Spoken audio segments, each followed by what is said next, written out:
think of YouTube titles as headlines. What can the headline be from this clip? That's it. That's where you get these great clips from. It's not about someone specifically saying something funny or something memorable or something insightful. It's what can the title of that be that would make someone want to click? And it can't be clickbait. You actually need to deliver on that promise that the title gives. So that's where I begin.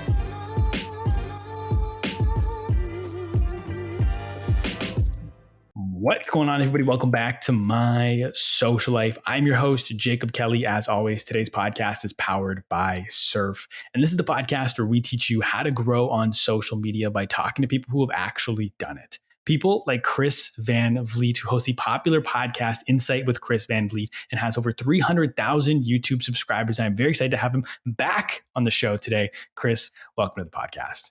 Well, thanks for having me back, Jacob. I loved our conversation the first time so much. So I'm excited here to dive in even deeper. Likewise. And so for anyone that doesn't know, you were back on, I was trying to think of this. I think you were episode 144 potentially. So just under a year ago now, I want to say was the last time you were on the show. So if anyone wants to see your full backstory, we went deep into the backstory.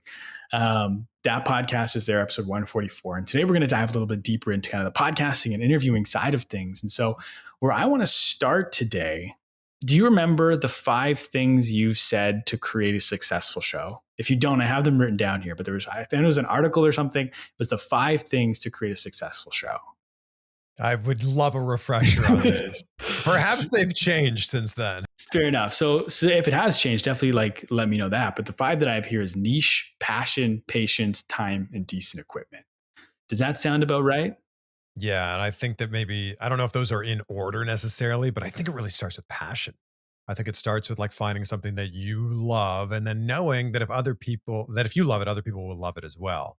And then I've talked about this so many times, but I think it's important to niche and then niche down even more. And you're like a shining example of this right now. I feel like you're like the Mr. Beast expert if anyone follows you on TikTok. I got so excited when he was on Joe Rogan the other day. I'm like, oh my gosh, Jacob has so much content to get from this. I literally had that exact same thought because I was running out of Mr. Beast stuff. I was like, I'm going to have to find somebody else. But then a 2.5-hour interview with Joe Rogan. So I got lots of stuff to dig through, which is good. And so for you, the show, I want to talk about the passion thing for a second. Do you think I think you're an interesting case because you knew from the get-go you wanted to be an interviewer. I think you had your Fisher Price tape recorder back in the day. You've known from pretty much day one. How has that passion manifested for you over time as an interviewer? As someone who knew they kind of wanted to do it from day one, how have you kind of evolved as an interviewer over these last however many years you've been doing it? I mean, the passion really began as I wanted to be a TV host. I wanted to be a performer. I wanted to be a broadcaster. And I think that as things kind of evolved over time, when you're a news gatherer, a news reporter, a news anchor, what you're doing is you're interviewing people and then you're retelling their stories. And I think within that, what I really became passionate about was storytelling.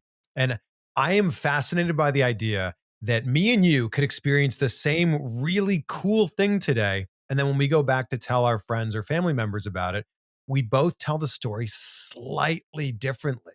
And I was always so interested in that. And so being a news reporter and then an entertainment reporter, interviewing was just kind of at the core of that always. And the interviews were kind of the anchor for what your stories were. So that's really where it began for me. But I did the morning announcements in high school. I was in lots of plays growing up. I hosted the talent show and the fashion show in high school. I loved the idea of having a microphone in my hand and being able to get a response from the crowd, whether I was the one that was hosting the show or I was someone that was being interviewed as part of the show. I loved that, you could say one thing and boom, the crowd would laugh. You could say another thing and the crowd would go, ah. And that was, I think, the thing that really drew me into it. When it comes to storytelling with an interview, and obviously it's interesting to talk to you about it because you've kind of had the both sides of it with those 4-minute press junkets and now doing your show, which is obviously much longer than that. We talked about it last time, how with the press junket versus one of the longer form interviews, you can kind of take more chances up front in the press junket to see if you get something unique versus with a longer form interview, you can kind of massage and see where they pick up on what's interesting to them just through the conversation. You can kind of explore it that way.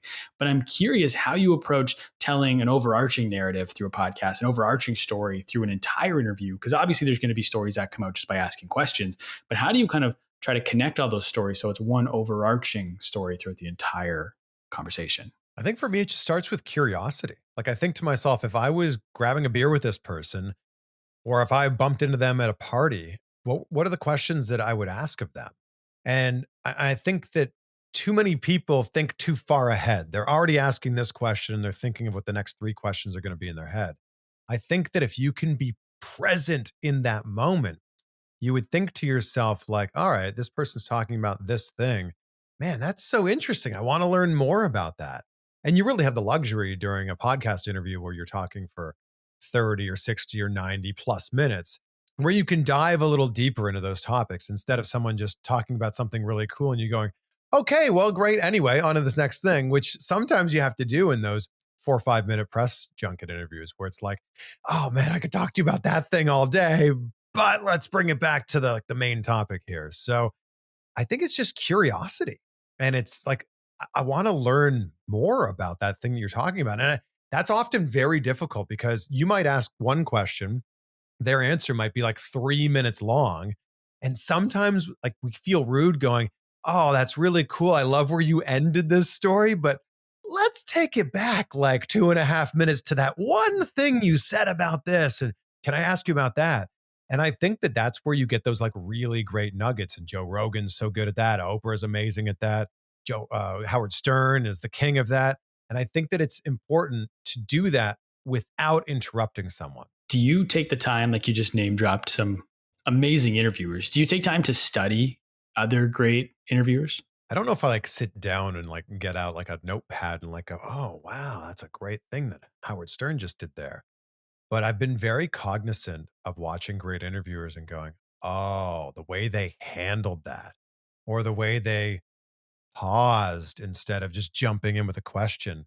I've been like Tony Robbins always says, success leaves clues. And I've always liked to watch the people who are the very best at what they do and just try to hopefully through osmosis, like learn some of their tips and tricks. And the more you do it, the better you get.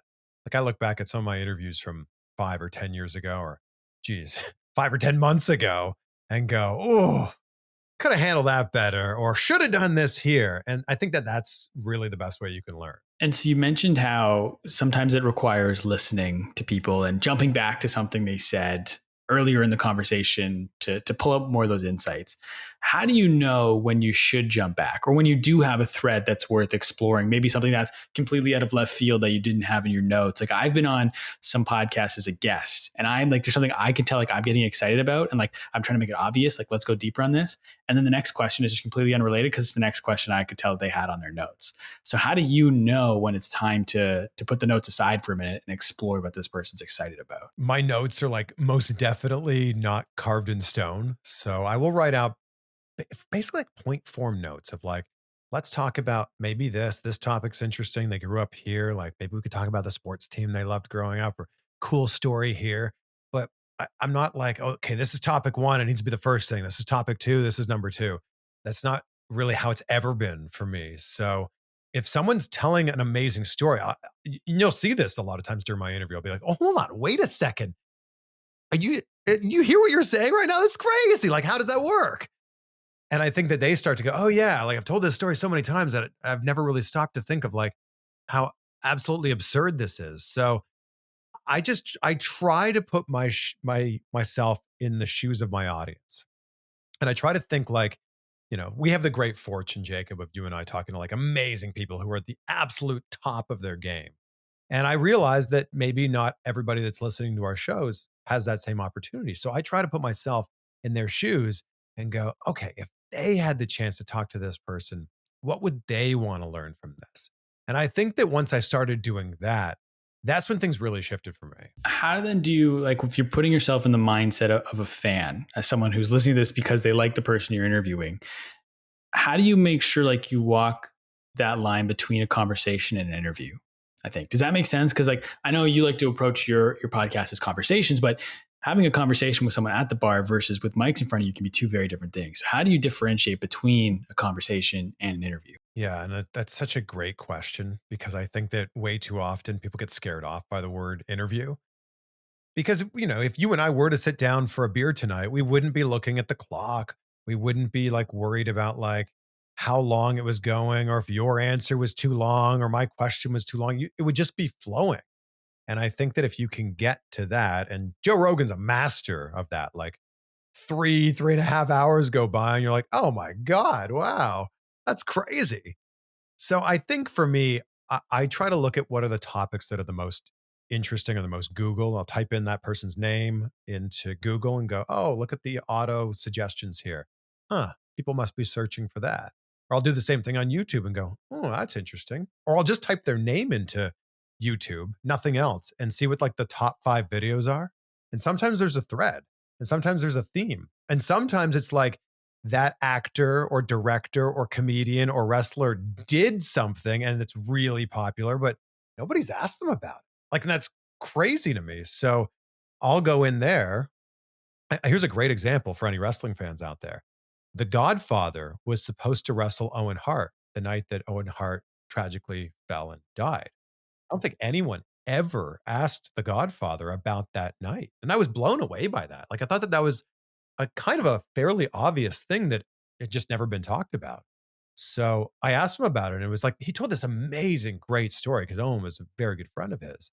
And I just went, oh, like that's the stuff. That's the stuff beyond the stuff where you go, okay, this initial topic is good. What if we just dug a little bit deeper? Oh, that's what the gold is. And now with that in mind too, so because you're putting yourself in the mind of the fan, you're trying to find those things that the fans are curious about that maybe no one's asking.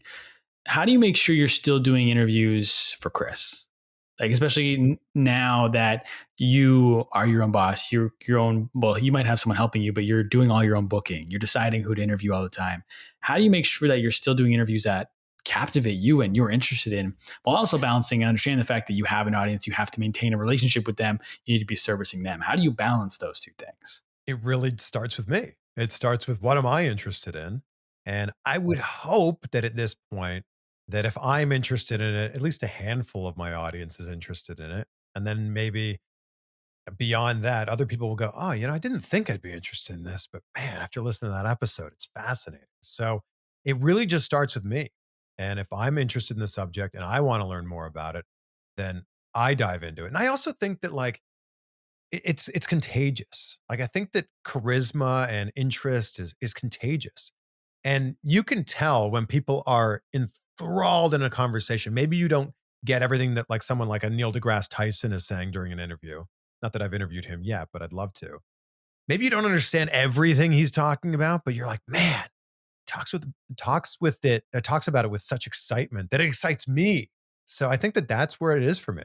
That kind of led me into the next question that I had for you was, how cognizant are you of increasing like audience retention? Because those metrics with especially with social media are just so important. Are you doing anything maybe that people don't realize you're doing an interview to try and increase retention? I don't think so. I don't think I'm like super aware of it. I think that it's just let's have a conversation. And I also get that you putting that interview on a podcast is so different from putting that interview on YouTube, from putting those clips on TikTok, from putting those clips on Instagram and YouTube. I mean, it's amazing how many people will comment on my TikTok videos like, is there a full interview for this? It's like, yes, of course. Like, I didn't just like hit record so I could ask a 20-second question and get a 20-second answer. Like, that blows my mind. So I think that you need to think about it in all different terms, right? It's a different audience on podcast, different audience on YouTube, and so on. So I think for me, I create with the podcast in mind first. Like, I think that Marshall McLuhan, we're going way back here in communication studies. It's like communications 101. Marshall McLuhan says the medium is the message. And it was like drilled into us as a communication studies major. And I feel like it's so applicable now more than ever. He was basically saying like the message on radio sounds different than if you saw that same message on TV. And he brings up like JFK and the Nixon debate and like how people that listened to it on the radio thought that Nixon totally clearly won. And you watched it on TV and it was the first ever televised presidential debate. And everyone watching on TV goes, oh man, Nixon looks awful. He looks terrible. And JFK looks amazing. He clearly won. So I think that now more than ever, the medium is the message. And I think in podcast first. And then I think like, oh, that's a good 20-second clip for TikTok. That's a good 30-second clip for TikTok. That's a good 3-minute clip for my CVV Clips channel on YouTube. And it just kind of gets broken down from there. So if we're starting with a podcast, I want to start there. So you look for those clips that are good for 30 seconds, good for 60 seconds, 3 minutes. But what makes you leaving a 60-minute podcast going, that was a good podcast? I think it's just the flow of a conversation. In the same way that you leave a meeting with friends and go, man, I'm energized after that. Or you leave a great first date and you go, man, I want to see that person again. And I think it's the same thing for me, that when you say thank you, number one, you know that person genuinely enjoyed it and it wasn't like a labor. I've heard a bunch of celebrities recently refer to podcasting as the new jury duty. And I was like, oh, for them, yeah, I could see that that's probably, not always fun. So I think that if we can both enjoy it on both sides of the camera, then I think that you've really done something right. Why do you think it is the new jury duty? Is it just because a lot of these podcasts that these celebrities are going to be on ends up just kind of being fan service and asking the same questions over and over and over again? I think it's because it's a giant time commitment, right? Like most podcasts aren't going, hey, could you come on my show for 4 minutes? It's, hey, do you have 45 minutes of spare time that you could lend to me? And I also think that for like some really big, like A-list celebrities, everybody has a podcast now, and they're probably being pulled in all kinds of different directions. And every celebrity has a podcast now too. So I feel like if you do this one friend's podcast, well, now you got to do these other people's podcasts, and I think that that must be it too. How then do you separate yourself as a podcaster? If everyone and their dog is starting a show because it's so easy to start a show now, how do you set yourself apart? Yeah, I've been saying this for a long time. The best thing about podcasting is anybody can do it. The worst thing about podcasting is anybody can do it. And I think the number one thing you can do to set yourself apart is consistency. And you're a perfect example of this. I think a lot of people start a podcast and they get like 6 episodes in and they're like, oh my gosh, like I didn't get the numbers I thought I was going to get. This is very time consuming. And people don't realize you've got to love every aspect of this.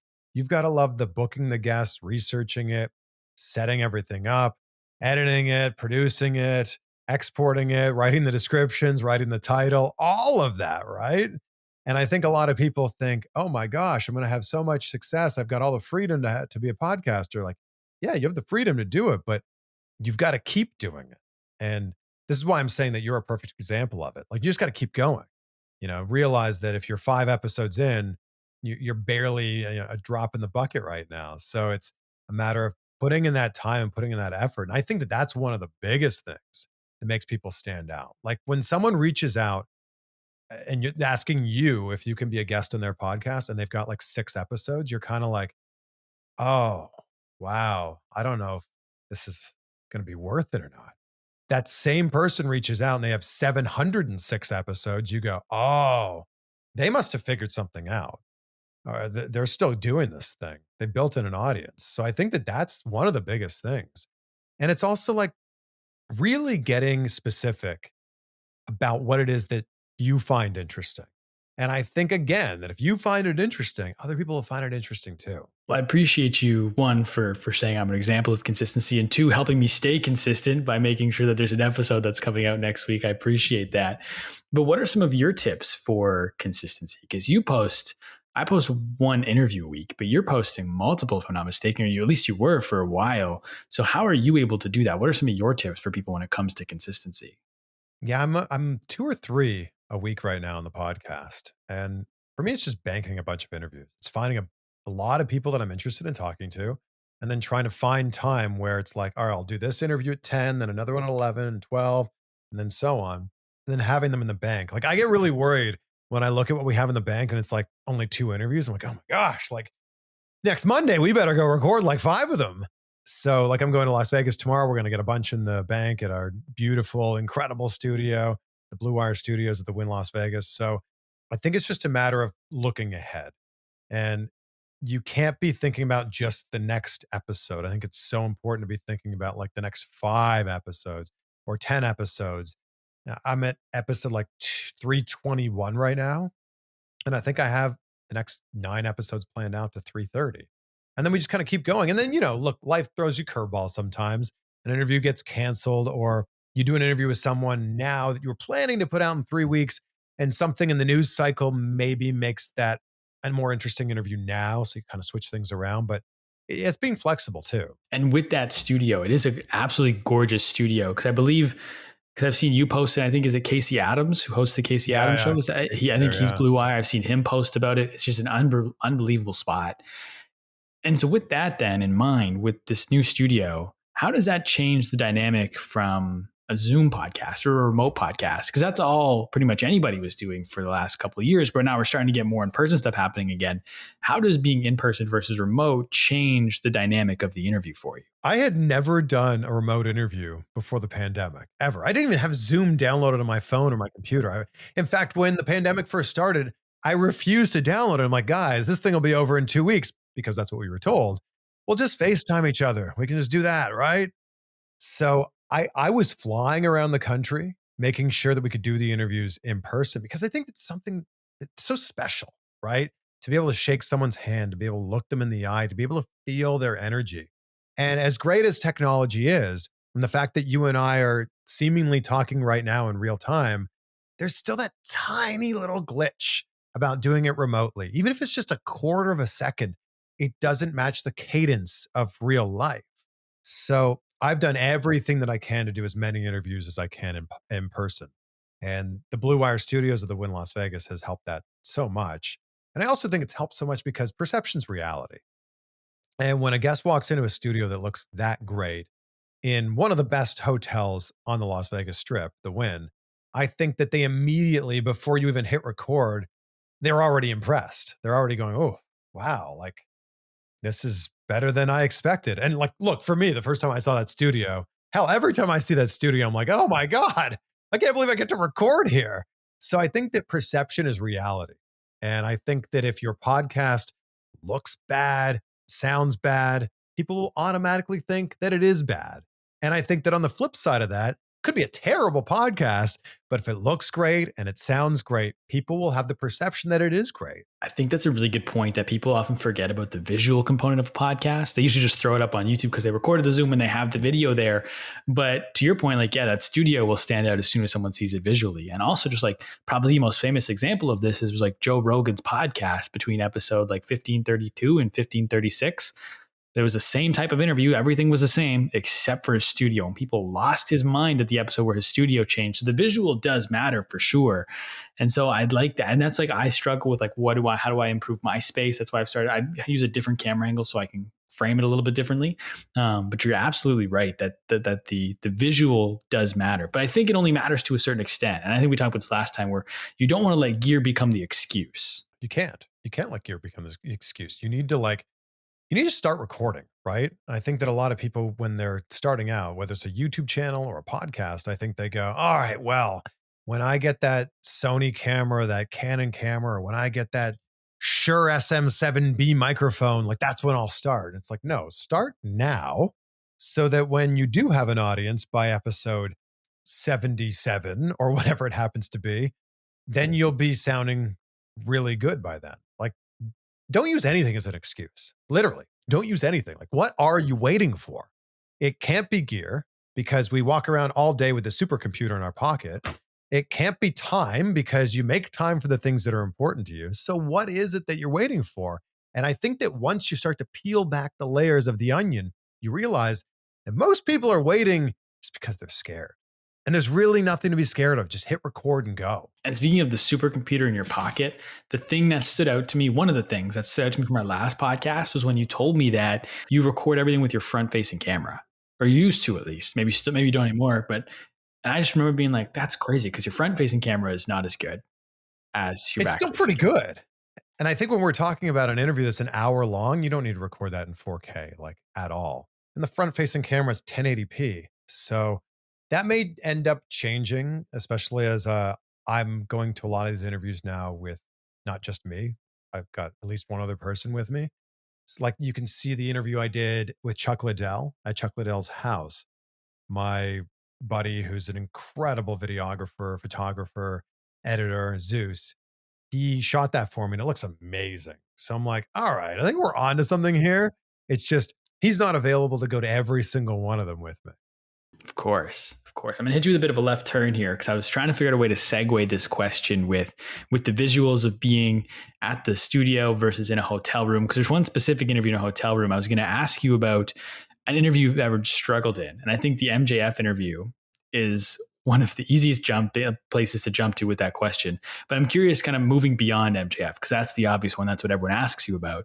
What's an interview you've struggled in? Because we always ask, like, what makes a good interview? How do you have, what makes a good question? This is this. But what's an interview you struggled in, and how did you kind of navigate through it? The interviews that anybody struggles in is where the other person doesn't quite want to be there. And like you're trying to pull these answers out of them and pull a conversation out of them. And sometimes it's not their fault. Sometimes they're really nervous. Maybe they're not used to doing a lot of interviews. Other times it's like they don't want to be there and they, thinking about all the thousands of other things they could be doing. And then I think there's even other times where you bring someone on and they're so worried that you're going to bring out the skeletons in their closet and ask them that gotcha question that all of their answers are super reserved. So I think that those are the worst interviews where it's you're there, you're ready, you're prepared for this to be a great interview, and they're just not, they're not meeting you halfway. It's a dance, right? It takes two people to tango. And when that other person isn't following your lead or really doesn't want to be there, that's when the interviews fall apart. And when they do fall apart, because you can't just, I mean, maybe you can, but you can't necessarily just shut the interview down halfway through it and say you're not doing a good job as a guest and leave. So how do you, because with it being a dance, how do you do that dance when you're making up 95% of it? I think I just ask more questions. Like I think that, and you know this from doing lots of interviews, you're used to like probably the 80-20 rule in interviewing where you're talking 20% of the time and the guest's speaking the other 80% of the time. I've had interviews where you ask a question and you're expecting, a longer-ish answer, and they give you like a one-sentence answer, and then you're like kind of caught off guard because you're like, oh, I was waiting to hear what you were going to say so that we could continue the conversation. So I think that I just kind of start to ask more questions. I do everything that I can to just keep the interview flowing because I think the last thing you want to do is call that person out because they may not necessarily see it. Like, I think that some of the most awkward moments in like interviewing history is when the interviewer goes, I feel like you're not really being here with me right now. I feel like you're being difficult. Like, oh my God, like don't call them out on it. I feel like just try to keep the conversation going. Can you imagine being on a first date with someone and being like, huh, just doesn't seem like you want to be here right now? Oh, it's yeah. I can't. I know exactly what you're talking about, and like I don't know if I ever told you about one of. It was my first, somewhere my first 10 episodes maybe, and the person I was interviewing asked to read my notes before the interview, and Wow. so I let them read it. And again, I was still very new at this, and because they knew where all my questions, what was coming up next, when I would ask them a question, they'd do that one sentence answer, but they'd find a way to answer my next three questions as well because they knew what was coming. And I was just so, and then like it was just it was a disaster. I still put it out. There's a few episodes early on back in the day when I can't believe I put them out. Sometimes like, but the audio quality was just horrendous or things like that would happen. Have you ever not released an episode for one reason or another? The only reason I have not released an episode is because there was like a technical issue. Like early on in the pandemic, I did an interview on StreamYard and I hit record. I hit stop when the interview was done and the interview was nowhere to be found. And I went on to StreamYard support and they were basically like, oh, yeah, well, if it's not there, it's not there. And I'm like, well, what do you mean it's not there? And that person was gracious enough to do another interview with me a week later. But no, I've never had an interview where I didn't feel like it was good enough to air, or that person was like, hey, do you mind if we don't air that? I feel like I've been really fortunate. Now that I say that, I'm sure I've jinxed myself. Knock on wood. And then so you have a team now, right? Like you're not doing any of your editing anymore. You kind of have people that take care of that for you. I learned pretty early on that I'm not the best editor, and I could learn to be a better editor. But I feel like it's important to have people who are really good at those things doing those things really well. I'm like a 3 out of 10 on editing. Like, yeah, I can get it done, but what takes me an hour to do probably takes a normal, a skilled editor, I should say, like 10 minutes to do.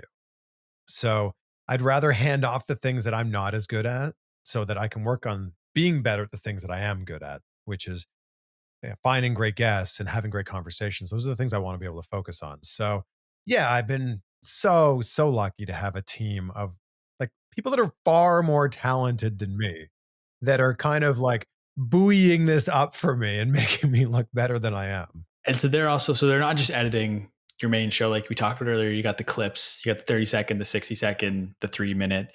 And you recently launched, I'm assuming it was probably easier to do this once you had help, because I've tried to do the clips channel thing in the past, and that's just trying to do that and everything. I've never been able to stick with it. So you have people who are helping you, and you've launched your own clips channel now, which is growing really well, doing really well as far as I can tell. I think 15 million views in the last 30 days, something like that. Like, The reason I started the Clips channel is because I was realizing on my main channel that people were coming to that for full interviews. So I was putting 40 to 60 plus minute interviews on there. And then when I put clips on that main channel, all I would get was a lot of people going, "Where are the full interviews? I came here for full interviews." And I think I also realized that, and I don't know this is just my guess. I think the YouTube algorithm was treating it differently because if someone just watches 10% of your hour-long interview, they've still watched 6 minutes. Like that's a solid amount of watch time, but it's only 10%, right? So if someone watches 6 minutes of an 8-minute clip on your clips channel, they've watched a huge percentage of it. So I was realizing that I don't know if watch time's the main metric anymore. I think it's percent of time watched. So I was putting these 2 to 3 to 5-minute clips on the clips channel. And even if people only watched half of them, the percent of time watched was now 50%, which on the main channel would be like someone sticking around for like half an hour, which I get on YouTube is a massive ask of your audience. So, main channel, full interviews. Clips channel, just the most interesting and memorable and funny moments.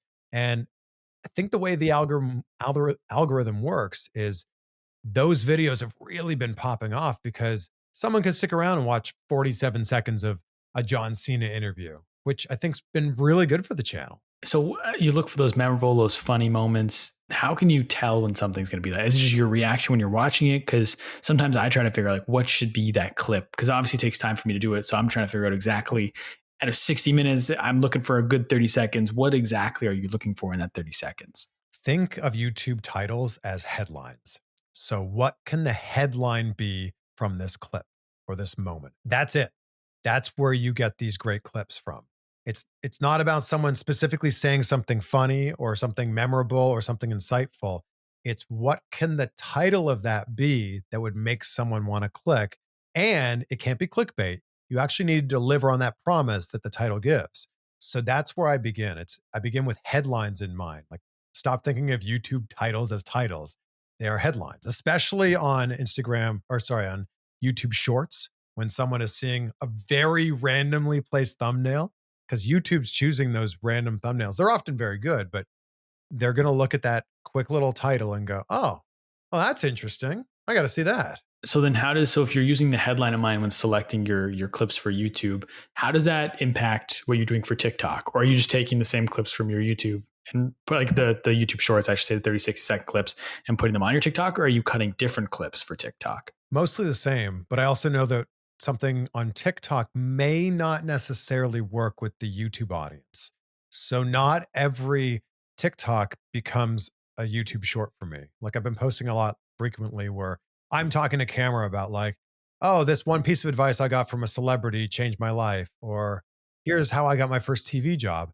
I just don't think with the broad audience on YouTube that that one would connect as well as it would connect with the Instagram audience, which is mostly your own followers, TikTok audience, which is so like they're so good at like finding that niche and like making the For You page so curated to stuff that you're actually interested in. Whereas I feel like YouTube, at least for now with YouTube Shorts, is kind of taking the big wad of spaghetti and throwing it at the wall and going, "All right, we'll figure out what stuff you like and what stuff you don't like." Yeah, I've noticed it's a little bit more sporadic, I find, on YouTube Shorts. I can't always tell what's going to work. And I had Rachel Peterson on here, and she has a contact at YouTube, and she asked them, and they said they don't really know. Like, I guess it's still the algorithm still even figuring it out. And so, how have you noticed, though? You mentioned those clips of you talking to camera. And I know last time we talked, not on the podcast, just last time we were chatting, that was one thing we were talking about, was you doing some talking to camera stuff, no guest. How has that been working for you? I think it's been good to remind people when they're watching a video that it's like they're watching it on my page, because as amazing as it is to clip these awesome interview moments with some of the biggest stars in the world, I think that you only see that person on camera for like, half a second, or they're just asking the question. And then you don't even realize, oh, the person who asked the question is the person whose page I'm on right now. Oh, wow. Like here's a great example of that. That we've all seen the meme right now of Uncut Gems, right? Uncut Gems. No one's even talking about who the interviewer was in that moment, who created this moment that has now gone viral. I've always thought that's so funny how there's no credit given to like what's the source for this. And there's a perfect example. So for me, I've just been peppering in every once in a while, me talking to camera and just telling a quick story. And you know this from your page. Like when someone sees one of your videos with the way that you shoot it, the way that you light it, they know it's you instantly, immediately. Maybe they don't necessarily know your name, but if they've seen one of your other videos, they now know immediately that it's you. Is there anything else you're doing to kind of build that relationship with your audience? Because that's one thing I've always struggled with from the beginning, is understanding that people don't come to my podcast for me, they come for who my guest is. I mean, you have a bigger audience, a bigger presence, so you're a little bit different. But just from your experience over these last however long it's been since you've been building your channel, 2011 I think is when you started it, so over a decade now. What are some of the things you've done to help establish that relationship with your audience? I've just tried to put myself in their shoes, and I've tried to make them realize if they watch one of my interviews and like it, then maybe they'll come back for more. So that I've just tried to really develop that trust where I'm asking the questions I would hope that they would want to know the answers to. And then maybe a few where they go, man, I never thought about that. So that's really it for me. It just begins with like, what's interesting to me? And then we extrapolate that out and hope that it's interesting to everybody listening too.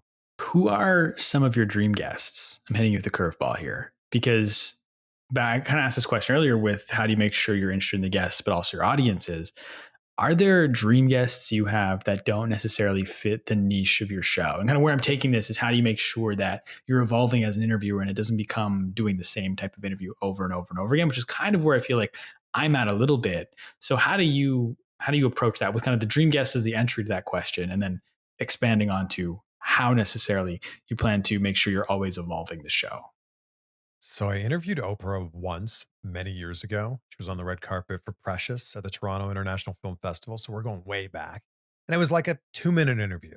So I would love a long form interview with Oprah and just pick her brain about everything. Like figure out like how did she get to where she's at? I know a lot of that's very well documented, but it'd be so amazing because it's different when you're looking from the outside looking in. It's easy to read a bio and go, oh, wow, look at that and that and that. It's very different when you talk to someone and you go, which part of this story was important for you? So I think that this falls perfectly into that category of like some dream guest for me, for sure. I don't know that my audience would really be as excited about it as I was, but like I would care so much. Like she's one of the best interviewers ever and one of the most successful broadcasters ever, incredibly successful entrepreneur. I would love to just be able to pick her brain. And I don't know if my audience would, they'd probably go, oh, that's kind of cool. But it's not like if I were to interview someone like Stone Cold Steve Austin or Vince McMahon, you know, the audience would show up a lot more for those interviews. And those are definitely dream guests as well. But I think Oprah's a good example of what you were talking about. Yeah, because like for my show, whenever I reach out to people, sometimes it's like I have this social media specific podcast and the pitch is all about social media. And then at the very end of it, I always include one of my guests as being the co-founder of Starbucks, who I think maybe has 1,000 followers on LinkedIn. So sometimes like you do those random one-off interviews that don't fit just because it's cool for you. But how do you then because obviously, like, I don't know if you're going to want to do more interviews like that if you're going to stick to the wrestling niche, but how do you make sure that the show is constantly evolving over time? Like, where you can get to a point where having an Oprah on the show would make sense. How do you, like, a more general show, maybe you're not taking in that direction because we talked about how important niche is, but I think of like some of the big podcasts that I listen to, like School of Greatness, Tim Ferriss show, like, there's kind of an underlying theme, but the guest is just, the type of guest is so different. So like maybe is that somewhere you're taking your show? If so, how do you kind of envision getting there? Yeah, that's exactly what I envisioned for my show. And Tim Ferriss said something really interesting about his show. He said that the most downloaded episodes of his show were not guest driven, aside from Arnold Schwarzenegger.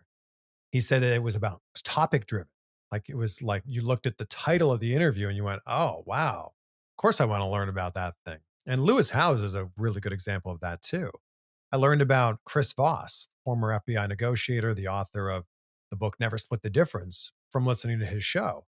And then he became a guest on my show not long after that. And it was just like, the average person might not know the name Chris Voss. They certainly know what an FBI negotiator is, though. And when you title the episode something like How to Negotiate Anything, you go, oh, I want to know all about this. I recently had a guest on named Vanessa Van Edwards. She wrote a book called Cues, and it's basically talking about how like charisma is not something that is innate to us. Charisma is something that can be learned. And I thought that that was so fascinating. And I got all kinds of tweets from people who may not necessarily have tuned into a Vanessa Van Edwards interview had they not known what it was about. And I got all these tweets from people going, man, that was so interesting. Like, I'm going to start to use these tips to cultivate charisma in my own life right now. So I think that that's where I'm leaning. That whole idea of like thinking with a headline first is what I'm doing a lot for these interviews as well. If you've got a big enough name guest, then I think you can lead with their name. But it's more of like, what's the teachable moment out of this? What is the promise that this title has that hopefully the podcast can deliver on? Is there a certain way you try to structure those headline slash titles? Like it kind of like a repeatable process you use for every episode, or is it kind of starting from scratch every time you write one? It usually starts from scratch, but it's like, all right, what's the most interesting angle on this? How to blank, blank, blank is usually pretty good, or something along those lines. Uh, or I'm trying to think of a few examples here. Like how to cultivate charisma was good for like Vanessa Van Edwards, or like how to negotiate anything, how to go viral, like things like that. I think that the the title is in itself an answer to a question that maybe you didn't even know you were asking. So with that in mind, we've kind of talked about your prep process a little bit before. How you kind of just see what's interesting. Do you try to come up with the headlines in advance so you know kind of where you want to try to take that conversation? Obviously, understanding that it could go in many directions, but your intent coming into it. Do you ever have that headline in advance so you know to make sure that that headline delivers on the goods that's in the interview? Not often. I kind of sometimes I will do that. Like if I know we're going to be talking about their brand new book and their book is, you know, about one specific topic, but not usually. And that's almost one of the hardest things about uploading the episode is you've got this great conversation and you talked about 14 different topics. It's like, oh crap. Now how do I title this thing? Like, what do we do? Like I interviewed an astrophysicist. We had a brilliant conversation, Dr. Brian Keating. We talked about wormholes and time travel and black holes and like space-time continuum. I'm like, how do you title something like this? So I ended up titling it like the questions you ask an astrophysicist. And it was like time travel, aliens, and like just listed off a few things because like I think it's really difficult. And we see this on YouTube all the time, like 60-minute interview and like, 7 words in the title. And you're like, huh, really? That's the only thing you talked about? Really? Yeah, no, I feel you on that because that's something I used to struggle with my show because they used to be so broad and like we talk about someone's story, which would cover so many different elements that I would never exactly know how to title something that made it appropriate and explained everything that was covered in that conversation. Kind of like that one with the astrophysicist. I didn't realize you did that interview, so I'm going to go back and listen to that one. Oh, it's a great one. Yeah. I think it's just making the title reach the broadest audience possible and also deliver on that promise. Like if the title says how to go viral or 0 to 1 million TikTok followers in a year, Well, you better deliver on that in the content of the conversation. That's kind of the framework I've got for my titles now. It's like how insert name went to like insert this many followers on this platform. Something like that is kind of what I've been sticking with lately. But I'm curious. So like I said, I didn't know about this astrophysicist that you had on your show. What's the podcast episode that surprised you the most that you've done? Like, when you sat down and interview, like you have the same expectations you have every time, but it just blew you away when you were coming out of it. That that was a pretty good example, Dr. Brian Keating, where like I was just throwing like everything at him, and he was like, he had like actual explanations, like scientific explanations for it.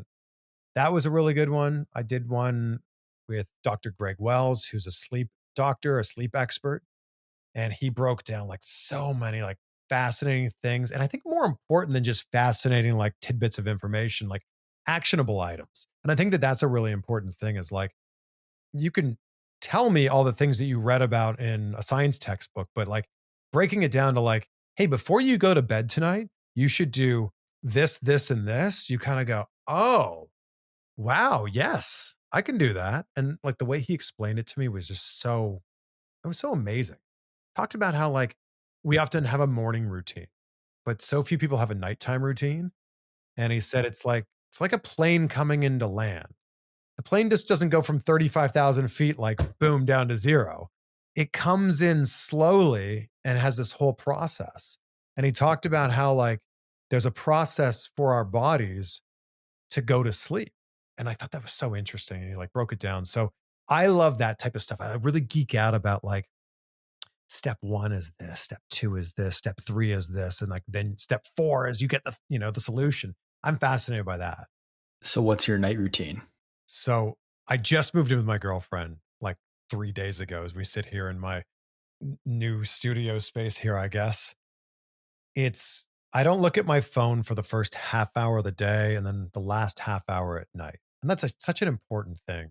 We dim the lights in the evening. So then your body's already like getting into the circadian rhythm. Is that what it's called? I think. So it's that we turn down the temperature so that it's cooler. Like you sleep so much better when you're colder. But the biggest thing is don't look at your phone. Like how many people, how many friends or family members do you have that go, "Oh, I just can't fall asleep." The immediate question is, are you looking at your phone? The answer is always yes. It's like, how do you expect to fall asleep? You got this bright light shining in your face. Oh, I hear you. That's the hardest one not to do is not check your phone before bed. And that's one thing that I'm working on getting better at doing. I'm trying to read a little more before bed and do some other things. So I was curious. I assume that would be part of the night routine. I like the dimming the lights. I've done that a couple times and I've definitely noticed that that's helped. Oh, I brush my teeth and wash my face too. Of course. Of course. You know, you have all these amazing conversations on the show with someone like a sleep expert. And you learn a lot about them from them. Have you ever had anybody, friends or family, on the podcast? No, I've thought about having my parents on the show and I still do want to do that. I want to like next time I'm home, bring my equipment and have a conversation with them because I feel like in interviews, you dive a little bit deeper than you would in like a normal conversation. I'm actually a little worried of how my parents would react to like some questions that I have because I think that we are the way that we are a lot because of who our parents are. And so like there's little things like little ticks that we all have. And I want to like ask my parents, like, why do you think I do this? Like, was I always this way or did I always do this thing? And number one, I would love to hear like my parents' version of some of like those hallmark moments in your life, you know, great moments and also like, you know, painful moments or moments you learned from. It'd just be great to hear like, oh, wow, you remember it like that? And then, you know, because we all know human memory is not good, like at all. If their version sounds like this and my version sounds like this, what really happened? Is it somewhere in between? I don't know. No, I relate to that 100%. That's why I ask, whenever I have podcasters on the show or interviews on the show, I always ask them if they've interviewed their family. Cause it's something I've always thought about because it gives you that air cover to ask those questions you don't normally get to ask because you're doing it for the interview. And so it's like, it's coming at it from a different context because people don't ask themselves the tough questions or ask other people the tough questions in regular conversation. It often only happens in an interview. I've tried asking like tough questions of my parents, and then I feel like, oh, I'm not on the clock right now. Like I don't need to be working right now. But that is something I'm thinking about. Like I turn 40 next year, and I think I have all these. Look, age is just a number. I don't think there's anything I can't do now at 38 as I sit here right now that I couldn't do at 28, that I couldn't do at 18. But I think 40 is one of those benchmark moments, one of those milestones in your life in the same way that 21 is, or, in Ontario, 19 is a big, birthday. I think I look ahead to 40 and I go, okay, maybe that's the time when I bring out my parents and like 40 years ago on May 19th, 1983, what did that day look like? I think that might be it. So by then we'll be at, I don't know, we'll be in the 500s probably on our episodes. So yeah, maybe that's something we do next year. It'd be interesting for sure. I've even thought about doing it and just not releasing it if no one's comfortable releasing it. Like, just to have. I think that'd be really cool. Yeah. What don't people? I'm taking another left turn here. What don't people realize about being a podcaster? It's a lot of work. I think that's the biggest thing. I think that people like sit around and have beers and watch the game with their buddies on a Sunday and they go, man, we're really funny. Like, we should start a podcast. And you could. You absolutely could. And if you really want to, you absolutely should. But I think the biggest thing is people don't realize the time commitment. I think that people just look at, oh, that was a 44-minute episode. It must have taken 44 minutes of work. And you know as well as anybody, that's not the case. I think the other big thing is that growth is very slow. And if you have 7 downloads on your first episode and 10 downloads on your next one, you shouldn't be focusing on the fact that you only have 10 downloads. You should be focused on the fact that you had a 30% growth.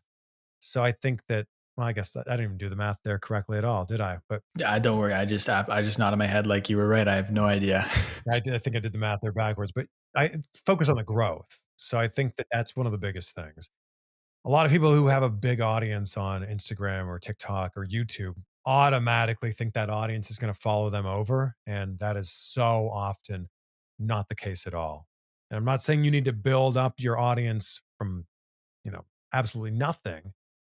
You have that little bit of a built-in audience, but I think it takes a lot of repetition and a lot of time for people to even realize that you have a podcast. I'm 321 episodes in right now, and there's still people going, "Oh, I didn't even realize you had a podcast." And I'm like, "Oh, that's exciting." Like, hopefully you're a new listener now. We've talked about, all the steps that go into doing a podcast. It's not just doing a 44-minute conversation and calling it a day. There's all the pre-production, there's actually doing it, there's a post-production, there's editing it, there's titling it, there's doing all the things. What would you say is the 80% of things or the 20% of things that are leading to 80% of your results as an interviewer and a podcast host? I think the number one thing is listening. Like, that's it. If you have a podcast where you're interviewing people, you got to listen. And I think that you're going to have the best success if you're actually listening and following the train of thought and following the flow of the conversation. And I think that if you're not listening, then the whole thing falls apart. Also, just because the show has your name in the title does not mean it's your show. And I say this all the time. I'm so hyper aware that people don't come to my show because of me. That's in fact why I changed the name of the show from the Chris Van Vliet Show to Insight with Chris Van Vliet, because the show is just about the insight that we're gaining from these, hyper successful people. And I think that too often people in an interview, and you see this in conversations all the time, people in an interview will go, "Hey, Jacob, did you see the game on Sunday?" "Oh, yeah, I caught a little bit of it." And then it's all that was their entryway to then tell you a story. And that happens like so often. Or someone will you'll ask a question and then they'll tell this great story about this thing that happened, I don't know, on a plane. And then they'll go, "Yeah, well, the last time I was on a plane." And it's like, wait, no one cares. Have you noticed then that being a podcast host has made you just a better conversationalist off air? Or do you find that because you're so dialed in, you have to be so focused and you have to listen so well when you're doing an interview, that when you're off the air, you just you turn that part of your brain off? I think it's made me ask better questions in general. And I think that that's just, being a broadcaster. It's made me ask better questions. And I've certainly realized how bad of a question why is. And I've seen that in a lot of interviews where I've asked, "Oh, why did you do that?" In the same way that if I were to say to you, "Jacob, why'd you wear that hoodie today?" You go, "Wait, you don't like my hoodie?" But instead of you can ask the same question, but ask what questions. And I've done that a lot in my life. especially if you're on like, you're talking to like a customer service representative, like, why is like pointing a finger like I am accusing you of something and it puts someone back on their heels. What questions are better? And I've learned that a lot in life, especially in like, you know, close relationships with like friends or my girlfriend or family members. Like I've just I've learned to ask the same type of question in like a better, more approachable way. You're the first person that's ever kind of framed it that way. Because I've often heard that like why is such a powerful question. It's one word and it can cause people to to just expand more. But to your point, it does feel a little accusatory. I think yeah, I absolutely agree. Because if someone says to you, "Oh man, that's a great shirt. Why'd you wear it?" You go, "Oh, I thought you said it was a great shirt. What do you mean?" Yeah, yeah. I'm just asking, like, why did you choose that one? Well, I thought it looked good. I don't know. Like, and it puts someone right on their heels. So, look, I think that why questions have, like, there's definitely room for them. There's a place for them. But I think you can ask the same question in a different way with what or possibly how. So could you give an example then with the sweater, for example? That's Sure. the Yeah. the why. Yeah. Like how could you use that without using out of all the five W's, if we're to Mm, remove that one, how can you use yeah. another four to ask a better question? So I think you would go, wardrobe is such an important part of what we're doing. And I think it speaks to like, it tells someone a story before you even say anything. So I'm just really curious, what's your thought process like when you go to your closet and you pick out like what you're wearing today? So I think that's a better way instead of going, clothes are really important. Why did you choose that specific shirt? I like too that you have a little bit of a frame as to why you're asking that question. I think you have to. Unless you've just come off of something that makes perfect sense, I think it's important to frame the question, not just for the person that you're talking to, but also for the audience to know, oh, this is what's coming up next. How do you do those segues? Because like for me, a couple times here, I've just straight up told you that I'm going to take a jump, but that's not the smoothest way to do it. And I know that. But how do you then do it? Do you just make that jump and not acknowledge it and just ask question after question? Do you acknowledge it? Do you try to make sure every question flows together? Like I used to do that, but that took me far too long to figure out how to do that in the preparation process. So how do you go about segue and moving someone from topic to topic? I try to weave it into the conversation as best I can, but I don't think it's always possible. Like there's often hard left turns or hard right turns. And I don't think calling it out's a bad thing at all. But I think that if there is any sort of way to segue or move on to the next topic like smoothly, I think you should try to find the way to do it. I'm trying to think of a smooth transition here to make this extra relevant. And I don't have one. But what I will ask is how often do you doubt yourself? Hmm. I don't really think about it that often. I I think for me it's this happens in the moment. And if it's really bad, then at least I have the ability to edit it out or cut it out and then no one ever sees it. But I don't know. I think that to do this, whether it's on TV or on radio or on a podcast or a YouTube channel or a Twitch channel or whatever the medium is, I think you have to have a certain amount of confidence that you're showing up because this is what you do. And the guest is showing up because you're good at what you do. So I don't think I ever would doubt myself. I just kind of swing for the fences. And if it works, great. And if it doesn't work like at all, let's just edit that out and nobody needs to know about it except for me and you. So, how much of your personal happiness then is dictated by the performance of the interviews? Zero.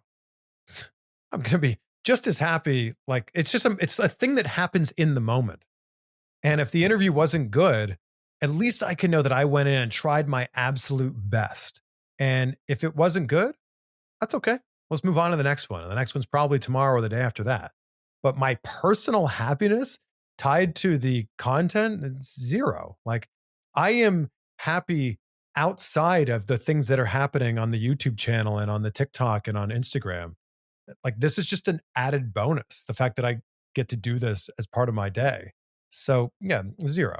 I love that. That's a great spot to kind of, I think to end this chapter. But before we jump off, I'll ask you the same question. that I ask everyone at the end of every interview. And I didn't quite get there when I listened back to the podcast we did. I was listening to it last night. I didn't get there, so I don't actually remember what your answer was to this question, but I'll have to go back and compare them. But so I like to flip the script for the last question. So instead of me asking the question, it's you asking the question, but it's not to me. Pretend you have a crystal ball. You can ask this crystal ball any question, you'll get the 100% honest answer. What is one question you want to know the answer to? I remember this question from last time and I just don't remember the answer. I think it'd be like if we at the end of your life, I've always thought about this scenario. The end of your life, you meet God, creator, universe, whatever it is that you believe in. And I've heard this great story told. Ed Milet tells this, all the time, that you meet this other version of yourself. And they lived life full out. They did everything. They took every chance and they became, very successful in whatever field it was that they were trying to be successful in. And I think for me, it would just be like, did I give my all? That would be the question I'd want to ask. And then I think I'd selfishly ask like lots of other questions like, man, how would Bret Hart be if he didn't get injured by Goldberg? Or like, what would have Owen Hart's career look like if he had a different entrance that night at Over the Edge? But I think for me, the question would just be like, did I give it my all? Like, if you want to believe in the idea that there's multiple different universes out there, like the one that you and I are in right now, seems pretty good. It's pretty good. But like, what if there's a better one? And what if I could have done like this little thing? This is why I love Back to the Future. This is why Back to the Future is my favorite movie of all time, because it shows you that little moments are actually big moments, and that little things that happen in your day can change not only the course of your day or your week or your month or your life, but also the day, the week, the month, the life of other people that are close to you. So I'm really fascinated by that. Like, if I turned right instead of turning left, or if I ran that yellow light instead of stopping, like, what does your life look like after that? That's what's interesting to me. You just open another. Well, I'm going to have to sidebar that for our next podcast whenever that does happen, because that's something I think about all the time. And I look back at all those little moments that have happened or that didn't happen and where that's led to now, and try to like trace back some of those butterfly effect moments. But we'll have to save that for the next time because we're already over time here. But I want to thank you so much for coming back on the podcast, for helping me out in this tough spot when I needed an episode. I really appreciate it. We'll have to get you back on the show again sometime down the road again. We'll have to make this maybe an annual thing. But I want to give you the floor now, man. Where can the people find you? Where can they find the podcast? Plug anything and everything you got right now. It's been my pleasure. Thank you so much for bringing me back on. These are always such insightful conversations. And now my mind's going to be thinking about the butterfly effect and all that stuff. Although I will say that everything that has happened in your life has brought you to right here, right now. And this is exactly where you're supposed to be. And I think that that's a beautiful, amazing thing in itself. So if you're listening to this, you can find my podcast, Insight with Chris Van Vliet, wherever you listen to podcasts. YouTube, it's Chris Van Vliet and CVV Clips. And then on all social media, it's just my name, Chris Van Vliet, VanVliet. Awesome, man. Well, make sure everything's linked in the show notes down below so people can find it. And I want to thank you once again for taking time to come on the podcast. And I want to thank everybody for listening. Whether you've listened the entire way through or you only listen to bits and pieces, I really appreciate you taking time to check this out. Do me a big favor. Go and subscribe to Insight. Go and subscribe to Chris's YouTube channel and his Clips channel. Like I said, I'll make sure everything's linked in the show notes down below so you can find it. If you'd like to follow me, you can find me everywhere on social media at the Jacob Kelly. Feel free to come and say hello. My DMs are always open. As always, today's podcast is powered by Surf. Thank you once again for listening, everybody. We'll talk soon.